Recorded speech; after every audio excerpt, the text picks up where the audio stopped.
What's happening, everyone? This is Neil Turbin with the Metal Voice, and there's Taylor Dredd from LA Strike Fest. Thanks a lot for having this awesome festival here in LA. Right on. So you got all these metal bands here converging in Los Angeles from all over the place. A lot of great Canadian bands that are in town. Absolutely. So tell me about Strike Fest. How did this happen? Well, essentially Strike Fest is kind of an idea.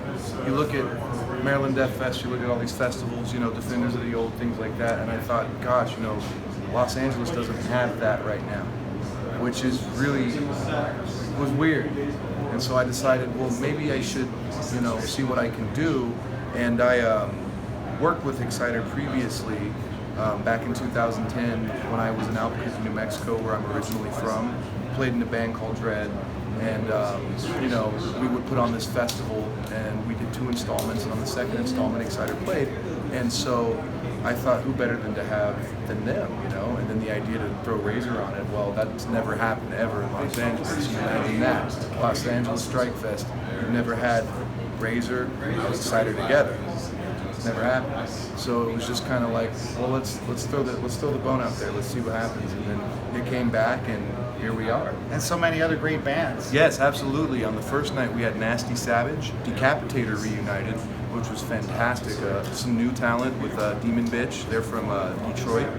And just some fantastic stuff. And then even on today, we had Nocturnus, who's just reformed under the name Nocturnus AD. They played the key in its entirety. Had other California great band, Night Demon.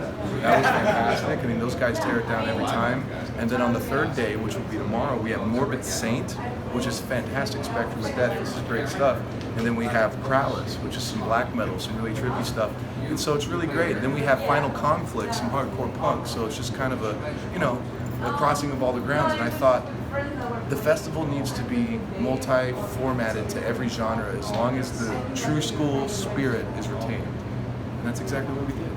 Nice job. I mean, obviously a great turnout and a great concert. Yes, The band yes. sounded great, and it's a nice show to be at. Yeah, and I couldn't have done it without Dan Dismal, Church of the Eighth Day. He's my partner on the show, and he's the one, I mean, really, Jarvis and Night Demon was the one who introduced me to him. Can't thank Jarvis enough for doing that, setting that up. And then, you know, me and Dan got together, and it was just like, you know, none of this would have been possible without them. And the Regent Theater, just the most fantastic venue to ever work with. It's all been great. Everybody at Spaceland is fantastic, and you know, it's just been epic. I think Los Angeles really deserves this. Well, thank you, Taylor, for sharing with us and telling us about how you put the show together. And can we look forward to Strike Fest 2? You can bet on it. All right. So next year is going to happen. Next year. Fantastic. So keep your eyes and ears posted for the next LA Strike Fest here in Los Angeles, maybe at the Regent. Who knows? Excellent. Thanks, Taylor. Pleasure, man. Thank you. How you doing, guys? This is Neil Turbin with the Metal Voice, and we're with Jarvis Leatherby from Night Demon. Awesome to be here with you, man, at the LA Strike Fest. Yeah, good to see you. Kicking ass all over the place, man. You're everywhere. Like just came back from Sweden, right? Yeah, that's how it is. That's how it is. If you want to make it, heavy metal these days, you're away from home long enough that nobody will even hire you for a day job. That's the secret. And the dog must not remember you by now because you've been on the road. Oh, dude, yeah, it's everything. Yeah, plus that other guy. Everything. It's funny, But it's good. It's always good to be back. It's always good to come to the States. Like obviously Europe is great for us and for all of us. The metal culture's great, but sometimes you just. I really miss the convenience of America. Tell me about Darkness Remains. So you guys have been touring like yeah, interesting. The album's been out since April of 2017, so it's been over a year. And our touring cycles usually last at least 2 years. We like to, I guess we're still a developmental band in a way.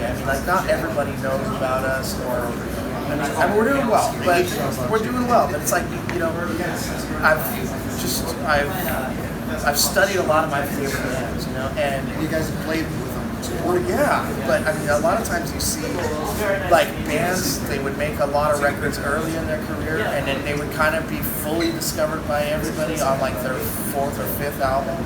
And usually the meat of the band is the first 4 or 5 albums anyway. Like that's usually after that, the inspiration gets a little skewed or lost, or you just get tired of repeating yourself and you try and do new things. You know, as an artist, I mean, I'm not gonna be. This isn't the most modest statement, but I mean, our albums are great. Like, and there's no filler on them, and I think they're really good from the artwork to the content. So we really want to give these albums a shot, you know, and we want to just really get the fans a chance. If we make a new fan on an album tour, we want to have the opportunity to go back there when they're familiar with the stuff and they can like do that. You know, I mean, we just put out an expanded edition of Darkness Remains. Most bands wait like 20, 30 years to do that, but I'm like, look, we're living in the album cycle now. People are into it now. Like, let's give them the stuff now. You guys have vinyl too. Yeah, absolutely. So you release it. So how does the vinyl sell in terms of like? It sells great. It sells great. So you sell it at shows? Oh yeah, we're the biggest record distributor for our. So the streaming thing, yes, it's hurting the music industry, but heavy metal still has that. We still have it's a physical form of music. You know, an LP is metal. You know, a T-shirt is metal. So we're very fortunate. We're lucky that we may not be in the mainstream anymore. We may not be the most popular form of music in the world, but we still, the people that love it, they still love it. And that's what's possible. What are some of the ideas like when you are writing? Space. Okay. So space and time. Okay. That's actually an interesting topic. Yeah, it is. I mean, that's a whole. It's a very deep one. Yeah. And so we've always here's the truth. All of our albums started out as concept albums, and then you lose it, you know. But we've always had an underlying theme in them, and I'm just obsessed with concept albums. We wrote a movie script. We've had a comic book go with one of our records. There's so many concepts that we've tried to run with. For whatever reason, they don't. I don't know. They're good, but for some reason, I don't know if it's financially or just having the time. They've never really been seen through 100%. They're still there. The concepts are still there. I mean, I've even had the idea of like going back, you know, later on going back to these records and still producing these. You know, like that can happen too. You know? I'll say this. When Operation Mindcrime was made, nobody caught on to that.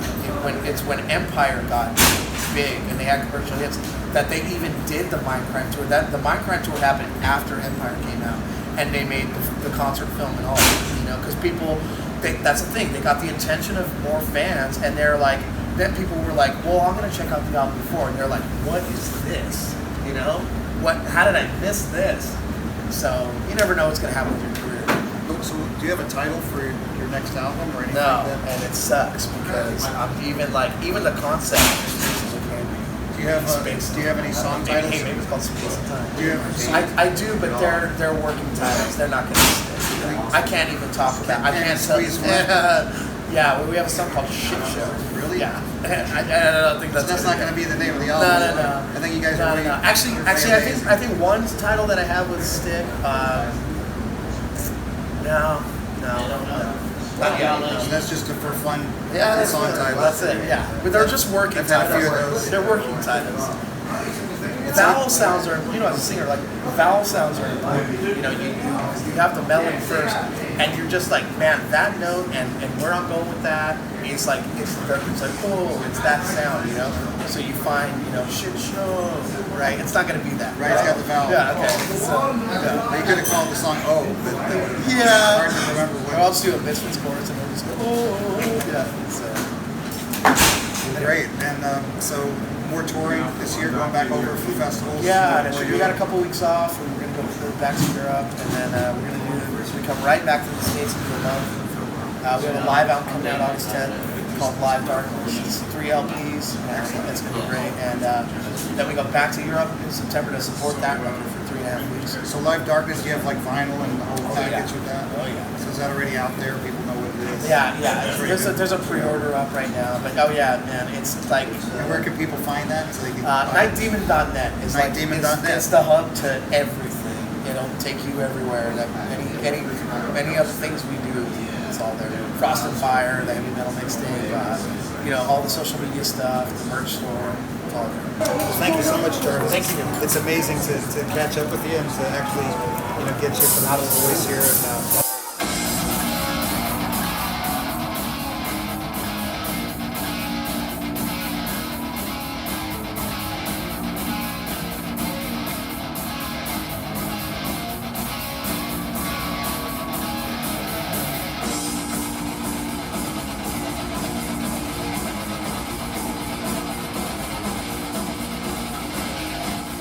And, everyone, this is Neil Turbin, and we're here at LA Strike Fest with none other than Dave Carlo from the band Razor. Yeah, there you go. It's great to be here with you, Dave. Thanks for having me backstage. My pleasure. Doing an interview on this. Come and say hi for a minute. We're doing an So interview. we're just talking about you. I just said something nice about you. Oh, did you? Unexpected. Yes, everybody, this is Unexpected. Ryder Johnson, all the way from Kitchener. When you came into the band, you brought this energy. I was raised in 80s metal and 80s punk. So it's like, this was perfect for me. I put my first band around Razor and Slayer and Sacrifice. So it's good to get into a band that's already threaded the way, like just paved that road for us. Thanks so much for sharing this. It's a pleasure to meet you in person and to have you on the show. You as well, Neil. Thank It's you. really my pleasure. Thank you. The next album, the new album that you guys are working on, I know that you talked about this with you. It's all done. Yeah, it's all done. Have you also written lyrics? Well, the lyrics are in progress right now. We think we're hoping to be done by now, but there's been a few gigs that I've had to prepare for, so that's not a bad problem to have. But it's all going to come together. The recording schedule is a little bit different than what I had said in the interview with Jimmy because of other gigs and other things that have changed in our schedule. The recording is going to take place in October, and we have a couple of guests who are going to guest on our album. I'm not going to say who they are right now, but they're nice surprises that'll be like just doing some bonus tracks for us with us. That's going to be kind of cool. And to get them, we needed to readjust our schedule as well, so we're going to do that in October. It's not really going to affect the timeline of the release anyway. It'll be early 2019 when it comes out. I get the new lyrics. I have obviously lots of themes and concepts already worked out. But as far as the music goes, well, we're all better musically than we were back, however many years ago. It's not going to be, a departure from what we would want from us. It's going to be what people are looking for. Very relentless and well executed battle. I really do appreciate you having me. Thank you. Thanks, Neil.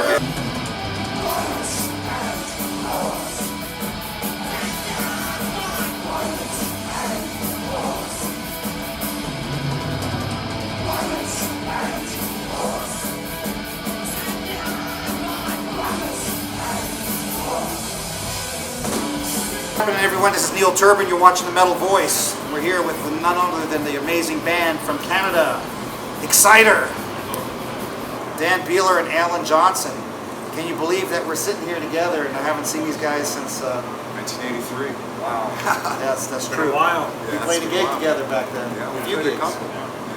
So tell me, what are you guys up to? The next step? What's are you guys going over to Europe or playing any festivals? Yeah, next we're going to Germany, playing a festival around Frankfurt, and then we're playing Singapore after that. And we're in pre-production for a new album, so we're just writing the tail end of it and working on more shows for next year.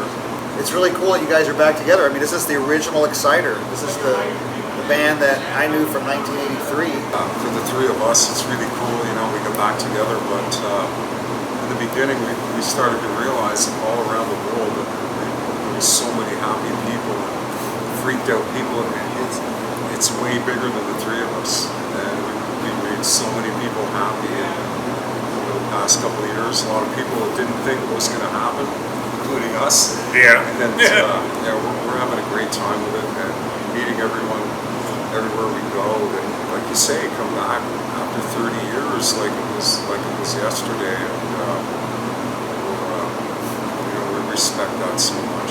So tell me, Alan, so what if, what's it like for you after, the time that's transpired? You played in Beehler. Right? Yeah. So you and Dan played together. He's the guy that dragged me back into it. So tell me about this. You can hold the mic over there.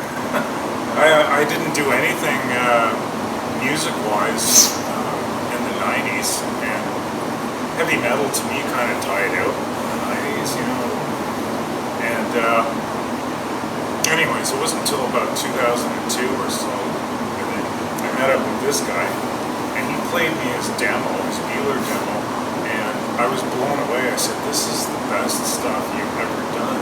Like, what's going on with this? And if you're doing something, I want in." So, it was a combination of him dragging me in and me really wanting to be in. And I was telling John just the other day, it's more fun now than it was in the 80s. Like, we're really having fun. We love the attention. This is great. Who gets to do this? We get to do this. But there's no ego or anything. There's no it's like, well, why don't you do the interview? I did the last one. Or whatever. There's none of that. So everything is so cool now. It's funny, in the 80s, there's a lot of ground. We broke up in 85 with John before we got into a lot of countries. So now we're hitting a lot of countries that we didn't hit back then, so people are seeing Excited for the first time. Not even, we play here tonight. Well, I saw you in 84 with Motorhead, I saw you here, and of course... I saw you in 84 with Motorhead. Yeah, for sure. And Merciful Fate. Yeah, and everybody says that, but we go to Spain and Finland and Sweden, all these countries we never played in the 80s, so they're seeing us for the first time. It's pretty cool. Singapore, Obi-Wan, Colombia. There's still a few out there we haven't been to. Australia, and I hope we can get to those places to meet the fans and make them happy. And everybody says, "We didn't go there back then." I'm like, "No, man, we didn't do a lot of countries back then, and so we're doing it now." That's so cool. So as far as the songs, the new album you're working on, is there any kind of a title, a working title, or anything for that yet? Or Not really yet. We have some ideas, but we don't really want to say yet. I understand. Is there even like a working song title for it, or even not even? There's so many ideas. We talk all the time. Is there one that and then we tell us throw that's ideas off of each other. that's It's not like, what do you giving us- think of this? And I'm like, "Oh, this is freaking awesome, man." And then I go, "What do you think of this?" And he's like, it's okay, So we're like constantly throwing ideas off of each That's other. excellent. I just want to make sure it's a good album. Yeah, it's After gotta all be these great. years, it's got to be good. And it's got to match those first three. So we don't want to rush it. And hopefully everyone will like it. Yep, delivery's got to meet expectation. We know that Yeah. you guys got big shoes to fill. Your own. Yeah, well, it was a pleasure playing with you guys back in the day. And That was cool. I can remember. I guess we played in a few places. Skateway 9 in New Jersey somewhere. Bridge. Yeah, and then the skating rink, and that was with Talus. I don't think I played the Wars gig, but I think we did Port Jarvis together. Yeah, Port Jarvis, yeah. Theater or something over there. I wish you guys nothing but all the best success in life and that music business can give you, and I'm sure that there's a lot more than Exciter, a lot more tread on the tires for Exciter, because I'm sure you guys are going to tear that shit up and go rock on. Thanks, Neil. Yeah. Thanks for coming down. It's so great to see you. Thanks, Great to see you. And I don't know how you do it, Dan, but maybe you could tell us, because like he's singing like how do you sing Rob Halford vocals while you're playing Les Biggs drums? Should I pick someone else? I don't know. No, Scott hey, Travis. Les Biggs is one of my heroes, so that's pretty cool. That's pretty cool. I don't know, like I was saying to you earlier, it was hard when I was younger, and it's hard now. So it's just one of those things. But I love it. I love every bit of it. It sounds like I'm complaining. It's hard, but what it is just doing it to the max, and that's what Exciter is all about. You guys push it to the next level, and just looking forward to hearing the new album, and everyone should keep on listening to Exciter, Heavy Metal Maniacs, right here at LA Strike Fest. Exciter, tearing it apart. Cheers. That's your fight.